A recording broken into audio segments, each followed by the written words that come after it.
Beberapa hari yang lalu, saya melihat sebuah postingan yang diposting oleh salah satu akun Instagram yang berisikan ajakan atau himbauan mengenai sebuah lomba yang diadakan oleh Polda Sumbar, yang dimana lombanya ialah lomba karya tulis yang bertemakan kenakalan remaja, permasalahan, dan solusinya.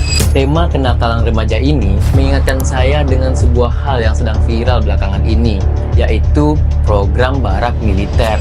Tema kenakalan remaja ini cukup menarik untuk membuat saya bangun dari tempat tidur dan melawan rasa malas untuk membuat video ini. Mungkin banyak dari kita yang udah malas ngurusin dan malas ambil pusing tentang permasalahan di negara ini. Istilahnya, mati satu tumbuh seribu. Satu masalah selesai, timbul masalah lain. Lagi ngurus kasus korupsi, timbul masalah Sambo. Lagi fokus masalah Sambo, muncul masalah tambang timah 300 triliun. Gak bakal ada habisnya. Rasanya kita udah capek. Yang penting bisa hidup, bisa makan, scroll TikTok, dan terserah pemerintah mau apa. Indonesia gelap. Yang gelap kau, bukan Indonesia. Kabur aja dulu. Kabur aja lah. Beberapa waktu belakangan, saya juga sempat hampir pasrah dan hampir gak peduli lagi dengan jalannya negara kita ini. Entah siapa yang mau disalahkan, tapi siapapun itu, yang jelas mereka sudah berhasil meredam dan mematikan nalar kritis saya dan Anda semua yang menonton.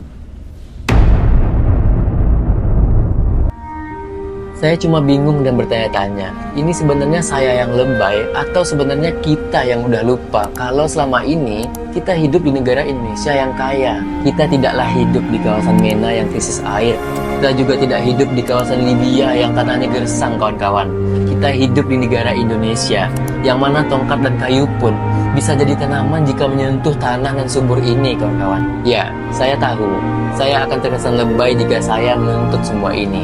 Tapi akan terkesan biasa saja jika mereka korupsi hingga 300 triliun. Dan saya akan terkesan lebay lagi jika saya menuntut pendidikan gratis di seluruh Indonesia.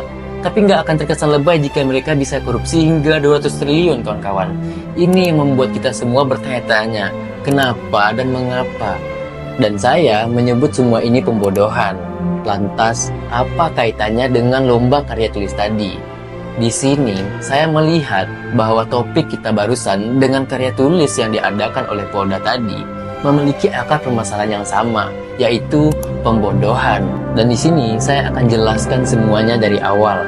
Ya, sembari ngisi waktu kita, bagi teman-teman yang lagi capek, lelah, dan gak mau nambah beban pikiran, silahkan skip dan tonton videonya nanti. Dan bagi teman-teman yang mau nonton videonya, jangan lupa like, komen, dan bagikan ke teman-temannya. Jadi, tema yang diangkat pada lomba karya tulis ini ialah kenakalan remaja, permasalahan, dan solusinya. Hal ini sangat relate bagi saya, sebagai seorang perantau di Kota Padang yang sedang menempuh jenjang pendidikan, yang mana permasalahan kenakalan remaja di Kota Padang sedang marak-maraknya, kawan-kawan. Bukan berarti teman-teman yang berada di luar Kota Padang tidak merasakan masalah yang sama. Secara, permasalahan kenakalan remaja ini tidak hanya marak di Kota Padang. Bukan rahasia umum lagi jika di provinsi, kota, dan kabupaten lain juga kerap mengalami permasalahan kenakalan remaja dari Sabang sampai Merauke. Dalam artian, ini bukan cuma permasalahan saya ataupun cuma permasalahan Bapak Kapolda Sumbar, tapi permasalahan kita semua, baik yang merasakan maupun yang tidak merasakan. Karena selagi Anda tinggal di Indonesia, baik tawuran sampai balapan liar akan menjadi pemandangan yang akan kerap Anda saksikan. Bukan bermaksud sok tahu, sok benar, dan segala jenis sok-sokan lainnya. Tapi dengan suara, kritikan, maupun argumen. Saya harap kita semua saling memahami dan sama-sama belajar. Ataupun seenggaknya, kita masih mau berpikir di tengah-tengah dunia yang sudah mulai lelah berpikir ini, kawan-kawan. Jadi, begini kawan-kawan, sesuai dengan tema perlombaan karya tulis yang diadakan oleh Polda Sumbar, yaitu kenakalan remaja, permasalahan, dan solusinya. Saya melihat dari sudut pandang saya sebagai seorang yang pernah mengalami fase remaja, bahwasannya permasalahan ini adalah permasalahan sistemik, kawan-kawan. Maksudnya, permasalahan kenakalan remaja tidak bisa dititik beratkan sebagai sebuah fenomena tunggal yang lahir dari remaja itu sendiri. Namun yang lebih tepatnya, permasalahan kenakalan remaja ini adalah produk dari sebuah proses panjang yang dihasilkan dari interaksi berbagai faktor yang saling mempengaruhi satu sama lain, yang dimana menghasilkan sebuah permasalahan yang kompleks dan sistemik. Saya melihat bahwasannya permasalahan kenakalan remaja ini tidaklah bermula dari remaja itu sendiri. Perlu kita ingat juga kawan-kawan, bahwasanya remaja pada hari ini tidaklah semata tumbuh dari rahim seorang ibu, melainkan juga dari sejarah panjang keluarganya, bahkan jauh sebelum ia dilahirkan kawan-kawan. Jadi, jika kita hanya menyalahkan remaja semata, itu sama halnya dengan kita menampar korban itu sendiri kawan-kawan. Bayangkan, bagaimana mungkin seorang bayi yang baru lahir dari keluarga yang berada pada ambang garis kemiskinan mendapat nutrisi yang cukup, sedangkan untuk nutrisi dan rokok bapaknya saja masih dibagi dua. Jarang yang mengetahui bahwasannya pada umur 1 bulan hingga 5 tahun, itu adalah fase di mana pertumbuhan otak pada seorang anak, yang mana seharusnya pada fase itu seorang anak harus mendapatkan atensi lebih, baik dari lingkungannya dan terutama dari kedua orang tuanya. Yang mana pada sisi lain, orang tuanya juga mati-matian menampung serpin-serpin rezeki dari para koruptor-koruptor itu. Belum lagi pertikaian dan KDRT yang terjadi akibat tekanan ekonomi yang disaksikan oleh otak sang anak setiap hari. Kira-kira otak dan emosional seperti apa yang terbentuk oleh proses seperti itu? Dari awal, mereka sudah tidak bisa memilih.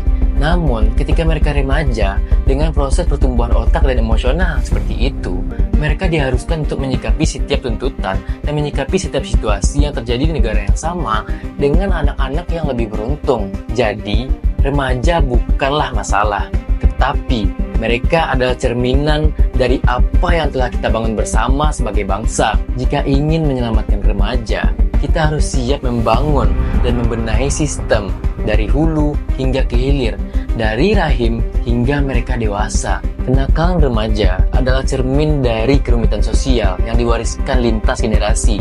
Jadi ini bukan sekedar masalah anak nakal kawan-kawan, tapi ini tentang sistem yang telah gagal dalam menyediakan ruang-ruang positif bagi para remaja yang sedang membara-bara. Dan ini adalah tentang sebuah sistem yang telah gagal dalam menyediakan wadah bagi para remaja yang haus akan validasi, yang haus akan pengakuan, ataupun mencari tahu tentang apa dan siapa dirinya. Kenapa kita terlalu fokus kepada kenakalan yang dilakukan oleh remaja? Kenapa kita tidak fokus kepada mesin yang telah membentuk produknya atau sistem yang telah membentuk remaja itu sendiri? It's okay bagi mereka yang beruntung dan memiliki keluarga yang sehat. Mungkin disitulah peran hukum dalam memberikan efek jera ataupun memberikan rasa takut bagi mereka yang mempunyai pilihan. Lantas bagaimana dengan remaja yang sekaligus merangkap jabatan sebagai tulang punggung keluarga? Dan kira-kira seberapa banyak ruang dan space yang tersedia di kepala mereka untuk belajar, untuk memahami aturan, untuk memahami kehidupan bermasyarakat, baik ataupun itu buruk. Dan begitulah realita hidup di negara berkembang ini yang katanya tongkat dan kayu pun bisa jadi tanaman ketika menyentuh tanahnya yang subur. Dan satu pertanyaan terakhir,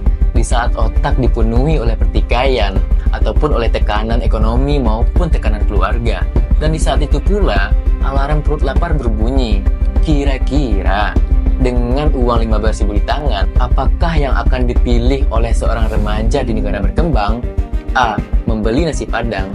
B. Mendaftar taekwondo untuk mengisi waktu luangnya agar lebih produktif. Silahkan dijawab, tuan dan puan.